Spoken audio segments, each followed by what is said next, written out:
بسم اللہ الرحمن الرحیم۔ السلام علیکم ورحمۃ اللہ وبرکاتہ۔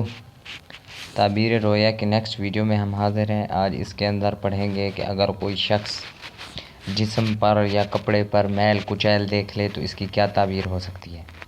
حضرت ابن سیرین 6 اماموں میں سے بڑے امام رحمہ اللہ نے فرمایا کہ جو کوئی خواب میں دیکھے کہ اس کا کپڑا میل سے یا کسی اور چیز سے آلودہ ہے تو یہ اس کے دین اور دنیا کی تباہی ہے، یعنی کہ دین میں بھی ناکامی اور دنیا میں بھی ناکامی کی دلیل ہے۔ اور اگر دیکھے کہ اس کے کپڑے کی میل مردوں کی وجہ سے ہے، یعنی مردوں کی وجہ سے اس کے کپڑوں پر میل ہے، عورت ہے مردوں کی وجہ سے اس کے کپڑوں پر میل ہے، تو یہ دین کے فساد اور دنیا میں کامیابی کی دلیل ہے۔ حضرت ابراہیم کرمانی رحمہ اللہ نے فرمایا کہ خواب میں جسم پر یا سر پر میل دیکھنا غم پر دلیل ہے، اور خواب میں جسم پر میل دیکھنا کسی طرح خیر اور منفعت کی دلیل نہیں ہے، یعنی کسی طرح بھی خیر اور منفعت کی دلیل نہیں ہے اگر جسم پر میل دیکھے۔ دعا ہے کہ اللہ تعالی ہمیں صحیح خواب سمجھنے کی توفیق عطا فرمائے۔